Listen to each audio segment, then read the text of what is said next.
Happy Day, Guam. Guam is Sikalin St. Nicholas Parish of Joint Region Marianas Public Affairs Office. We're here at Santa Teresita Parish in the village of Manilao, and with us is Father Felix de Anguero. Kali, thank you so much for having us here with you today. Oh, you're welcome, Colleen. Is there something you want to say hi to our viewers first? Well, first of all, I want to say hello to all our parishioners and friends of Santa Teresita Parish. Thank you. You have a beautiful parish here, a beautiful church. I was telling you earlier that this is my first time to be here. Oh, thank you very much. You're welcome at any time. Thank you. Yes. So the first question we wanted to ask you is what exactly is Easter, and what does the holiday mean to Catholics and the people of Guam?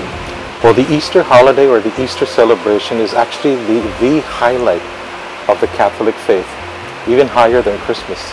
I didn't realize that. Yes. Okay. Only because, of course, it celebrates the resurrection of the Lord. But it all begins, of course, with Holy Week, which is the most special week of all the church's calendar. And once we hit Thursday, Holy Thursday, we call it the Easter Triduum, meaning the three most holy of days prior to the resurrection of Jesus. Holy Thursday, of course, is the celebration of the Lord's Supper, the Last Supper of Jesus with his disciples. Good Friday is the celebration of the Lord's Passion. And then, of course, the Easter Vigil, the Saturday night, which is the celebration of the light for the welcoming of Easter, the resurrection of Christ. And then, of course, Easter Sunday, which is the highlighted celebration of the Catholics.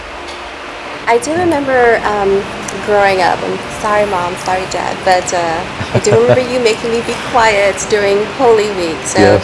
Why was that? Why was that important? I think it was important simply because it was to allow the kids, the children, to really kind of stay focused on what the Holy Week was supposed to be. Because, you know, as kids, we're going to be kids no matter what. And I think the parents, from my understanding too, from my growing up, was that they told you about what they call this babuin quaresma, the Lenten pig. Yes. That if you don't behave and you're outside, it can come out of anywhere from the jungle and get after you. And I used to always think, I've never come across any of those things. But then it started, of course, coming to my mind that, you know, the parents were trying to let us realize not so much the Lenten pig, but really the importance of what Holy Week was supposed to be. And that was to not only stay focused, but just even to be a little quieter. Not to be, you know, running around, yelling and all that, because Holy Week now is here. And it is the most solemn of week because, of course, we know that that's the celebration of the Lord's Passion. So, of course, that was very, very quiet. I remember also during Good Friday, yes. that many people would actually climb Mount Lam Lam. Yes. And and I know that they still do that today. Yes, they do. Yes, they do. In fact, a lot of people do. From my understanding, though, the beginning of that was done from a parish, and it was part of sort of like a Good Friday pilgrimage to go up a mountain, of course, and then on the top of the mountain they put a cross. So that's still being done today by a lot of people that want to make that their Lenten pilgrimage to go just from the the bottom of the hill to the top, sort of like the stations of the cross as they go up to the top of Calvary.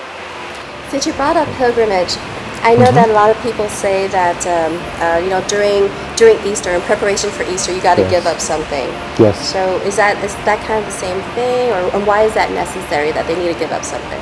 Well, the whole idea of abstaining or sacrificing is a little more different than Good Friday, because Good Friday is just that day itself. But one of the Lenten sacrifices we're all asked to make is just something to help us stay more focused on the whole Lenten journey. So that way, for example, we always let our people know that if you take, for example, a cup, if the cup is full, you can't put anything in it anymore. If you empty the cup, if you empty yourself, then you can fill yourself up again with the grace of God during the Lenten season. Same concept, but sacrificing was to help us focus on that Lenten journey, to rid ourselves of the things that we shouldn't have in our lives, so that we can focus more on Christ himself. Let's go back to our culture. Is it really so ingrained, the traditions of the Catholic Church with the culture of the people of Guam, or the Chamorro culture, and why is that? How did that originate? Well, the origination of that was obviously stemmed, I would think, from the Spanish traditions that we've had all along this island. But the Easter celebrations coincides basically also with the church. You know, the whole celebrating of the Easter Sunday, the resurrection of the Lord. All these other celebrations, of course, come in from the outside, like, you know, the Easter bunny or Easter egg hunts, things like that. But those are all part of it. But the main thing for Catholics, the Christian Catholics, is the celebration of the resurrection of Christ from the dead. Basically, it's celebrated with family, with meals, for example, parties, and that's fine. That's part of the main tradition of the island, I think, because especially with regards to Easter again, it's just the celebration of the whole idea of the resurrection of Christ. Yeah, especially with our families. Yeah. Thank you so much for watching, Guam, and stay tuned for more island images. Adios and Feliz Pascua! And also to all our viewers, just want to say Happy Easter and thank you for coming to Santa Teresita Church.